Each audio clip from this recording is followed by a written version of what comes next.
दोस्तों नमस्कार।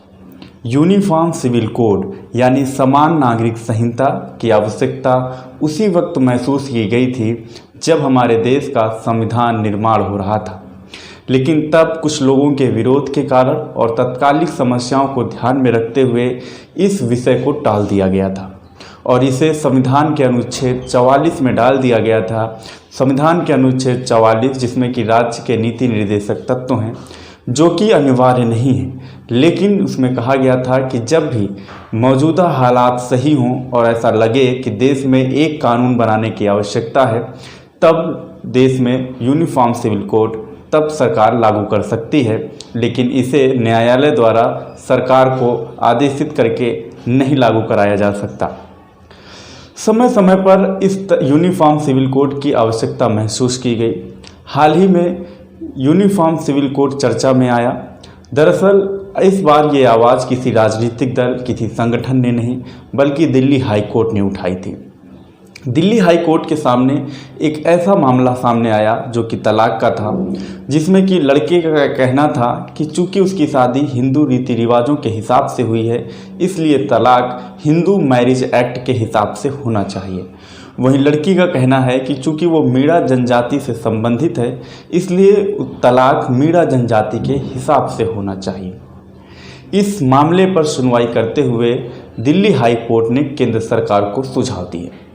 Delhi high court ने कहा कि बदलते हुए परिवेश में हमारे देश में जिस तरीके से बदलाव हो रहा है, उसमें जाति, धर्म, समुदाय और परंपराओं की जो बेड़ियां हैं वो लगातार कमज़ोर पड़ रही हैं, लगातार टूट रही हैं, जिसकी वजह से लगातार अंतरजातीय विवाहों में बढ़ोतरी दर्ज की जा रही है। लोग ज़्यादा इंटरकास्ट मैरिज यानी कि अंतरजातीय विवाह अधिकतर लोग करने लग गए हैं।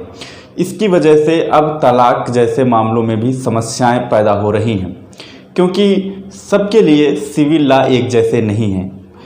जबकि क्रिमिनल लॉ सभी के लिए समान हैं, वहीं सिविल लॉ सबके लिए एक जैसे नहीं हैं। इसी को ध्यान में रखते हुए दिल्ली हाई कोर्ट ने कहा है कि अब वो समय आ गया है कि जब इस पर विचार होना चाहिए।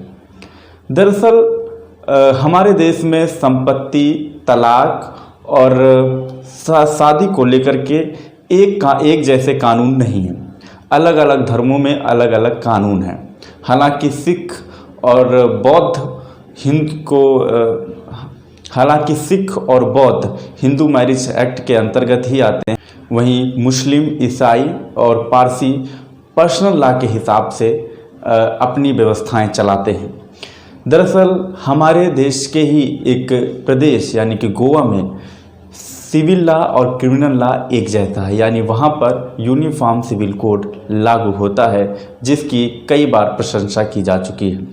हालांकि इस आज़ादी के बाद किसी भी सरकार ने ये राजनीतिक साहस नहीं दिखाया कि वो देश में ऐसी कोई कवायद छेड़ें या ऐसी कोई प्रयास भी करें कि जिससे ये लगे कि वाकई में सरकार चाहती है कि यूनिफॉर्म सिविल कोड हमारे देश में लागू हो।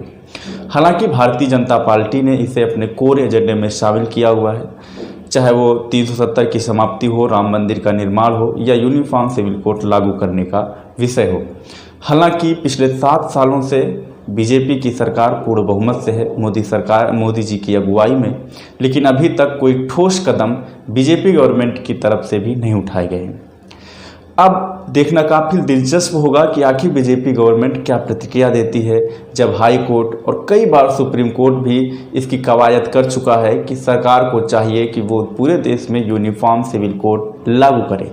जब न्यायालय को भी सरकार का समर्थन प्राप्त है, उसके बाद और जिस पार्टी की सरकार है उसका ये कोर एजेंडा भी है, तो देखना काफ़ी दिलचस्प होगा कि सरकार क्या फैसला लेती है। बहुत बहुत धन्यवाद।